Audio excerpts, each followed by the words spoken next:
नमस्ते छात्रों, सुप्रभात। पिछले तासिका के माध्यम से हमने कविता पांचवी अ गुरुबानी और आ वृंद के दोहे इनका अध्ययन किया है और आज हमें इस तासिका के माध्यम से पाप के 4 हथियार इसका अध्ययन करना है। इसके लेखक हैं कन्हैयालाल मिश्र प्रभाकर। देखते हैं लेखक परिचय। कन्हैयालाल मिश्र जी का जन्म 26 सितंबर 1906 को उत्तर प्रदेश के देवबंद गांव में हुआ। आप हिंदी के कथाकार, निबंधकार, पत्रकार तथा स्वतंत्रता सेनानी थे। आपने पत्रकारिता में स्वतंत्रता के स्वर को ऊंचा उठाया है।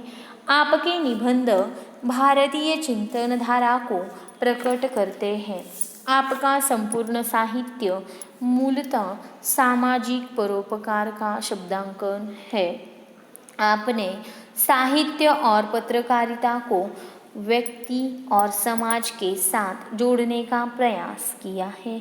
आप भारत सरकार द्वारा पद्मश्री सम्मान से विभूषित हैं।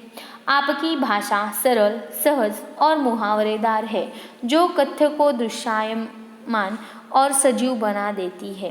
तत्सम शब्दों का प्रयोग भारतीय चिंतन मनन को अधिक प्रभावशाली बनाता है। इनका निधन 1995 में हुआ। इनकी प्रमुख कृतियाँ देखते हैं। धरती के फूल कहानी संग्रह, जिंदगी मुस्कुराई, बाजे पायलिया के घुंघरू, जिंदगी लहलहाई, महके आंगन चहके द्वार, निबंध संग्रह, दीप जले शंख बजे, माटी हो गई सोना, संस्मरण यौम, रेखा चित्र आदि। विधा परिचय में देखते हैं क्या है। निबंध का अर्थ है विचारों को भाषा में व्यवस्थित रूप से बांधना। फिर से एक बार इसे दोहराते हैं।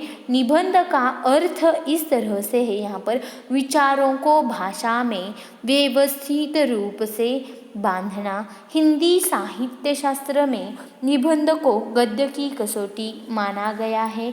निबंध विधा में जो पारंगत है वह गद्य की अन्य विधाओं को सहजता से लिख सकता है। निबंध विधा में वैचारिकता का अधिक महत्व होता है तथा विषय को प्रखरता से पाठकों के सम्मुख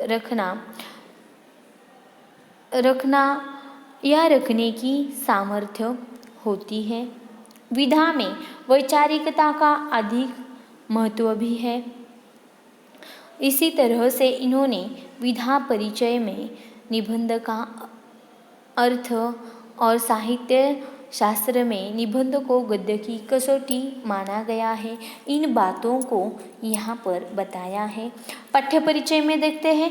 प्रत्येक युग में विचारकों, दार्शनिकों, संतों, महापुरुषों ने पाप, अपराध, दुष्कर्मों से मानव जाति को मुक्ति दिलाने का प्रयास किया है, परंतु विडंबना यह है कि आज भी विश्व में अन्याय, अत्याचार, भ्रष्टाचार, पाप और दुष्कर्मों का बोलबाला है और मनुष्य जाने अनजाने इन्हीं का समर्थक बना हुआ है। समाज संतों,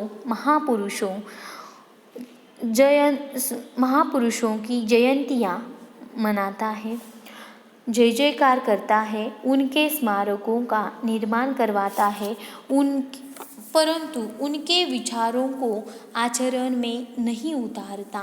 ऐसा क्यों होता है? लेखक ने अपने चिंतन के आधार पर इस प्रश्न का उत्तर खोजने का प्रयास प्रस्तुत निबंध में किया गया है। यानी कि यह जो पाप के 4 हथियार पाठ है, इसके माध्यम से इन सारी बातों का उत्तर खोजने का प्रयास यहाँ पर लेखक प्रभाकर जी ने किया है। देखते हैं पाठ।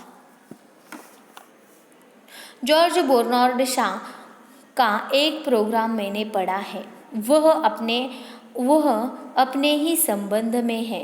मैं खुली सड़क पर कूड़े खाने से इसीलिए बच जाता हूँ कि लोग मेरी बातों को दिल लगी समझकर उड़ा देते हैं।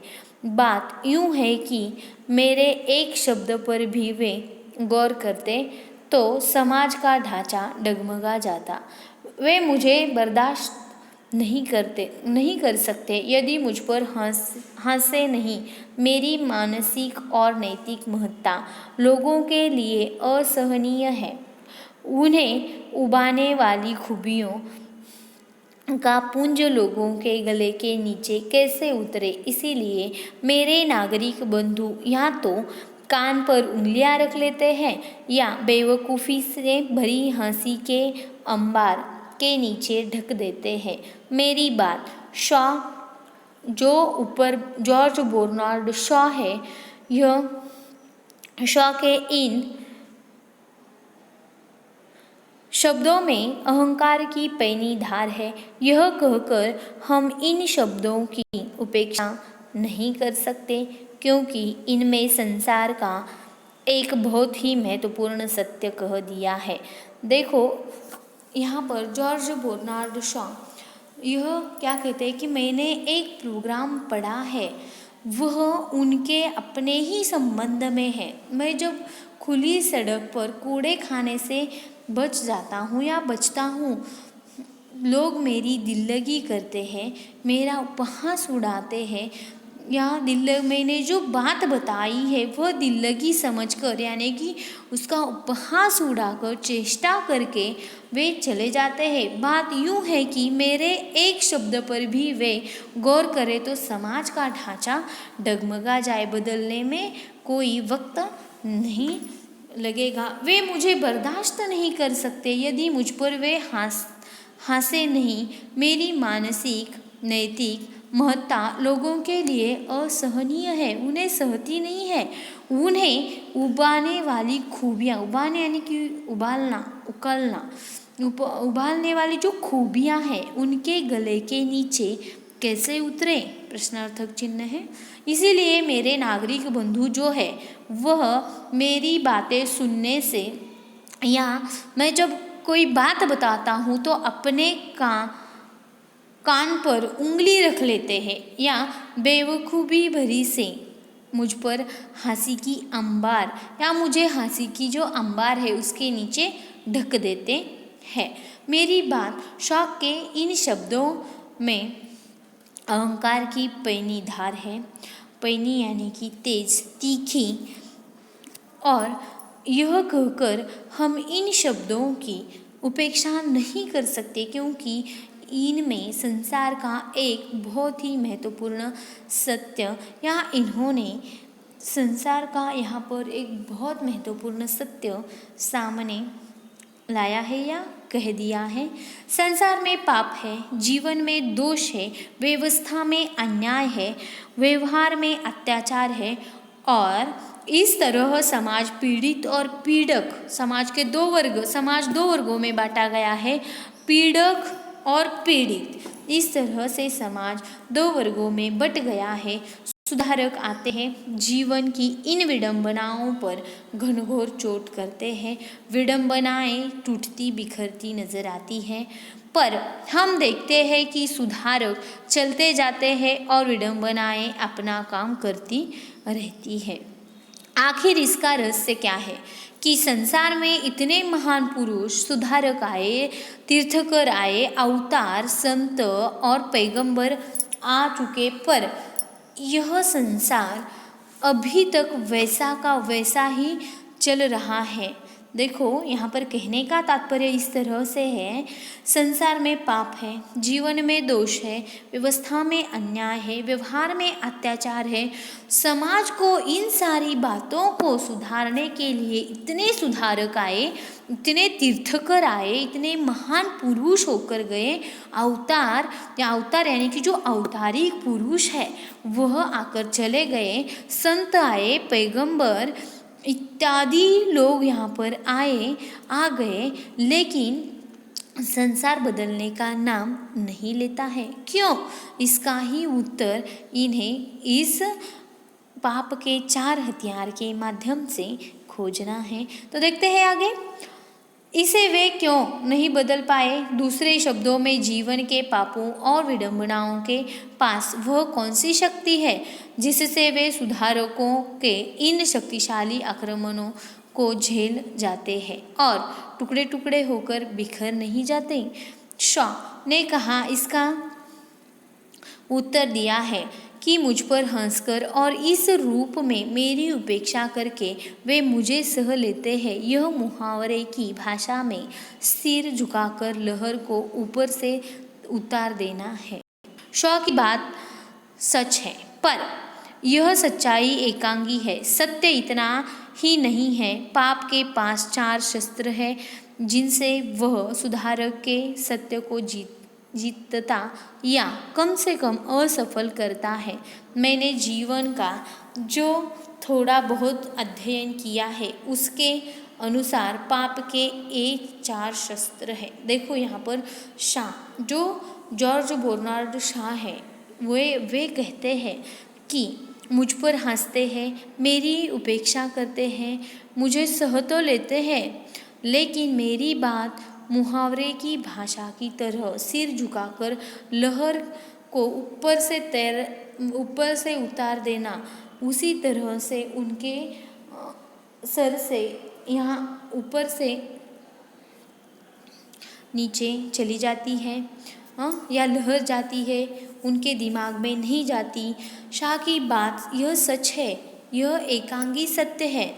इतना ही नहीं, पाप के पास कितने हथियार हैं? 4, जिनसे वह सुधारक के सत्य को जिताता या असफल करता या करते हैं। मैंने जीवन का थोड़ा बहुत अध्ययन किया है, उसके अनुसार पाप के ये 4 शस्त्र इस तरह से हैं, इस प्रकार है: उपेक्षा, निंदा, हत्या और श्रद्धा। देखो, पाप के ये 4 हथियार इस तरह से हैं। आगे देखते हैं, ये पापों के 4 हथियार है, इन्हें भूलना नहीं। सुधारक पापों के विरुद्ध विद्रोह का झंडा बुलंद करता है तो पाप और उसका प्रतिनिधि पापी समाज उसकी उपेक्षा करता है और उसकी ओर ध्यान नहीं देता, और कभी कभी कुछ सुन भी लेता है तो सुनकर हंस देता है, और जैसे वह किसी पागल की बड़बड़ हो, प्रलाप हो। इन क्षणों में पाप का नारा होता है, अरे छोड़ो इसे और अपना काम करो। देखो, वे कहते हैं जो समाज सुधारक हैं उनके प्रति किस तरह से बातें या किस तरह की बातें बनाई जाती है। अरे इसका छोड़ो, इसकी तो पागल की तरह बड़बड़ है। ऐसी हंसी मजाक उड़ाकर क्या करते हैं कि वे उपेक्षा करते हैं, मुझ पर हंसते हैं और वहाँ पर ही बात को काट देते हैं और चलो अपना काम करो, ऐसा कहकर वे सुनकर भी अनसुना करके आगे निकल जाते हैं, लेकिन बात पर ध्यान नहीं देते हैं। यहाँ तक हमने इस पाठ का अध्ययन किया है। इसके आगे का जो पाठ है उसे हमें अगले तासिका के माध्यम से देखना है। धन्यवाद।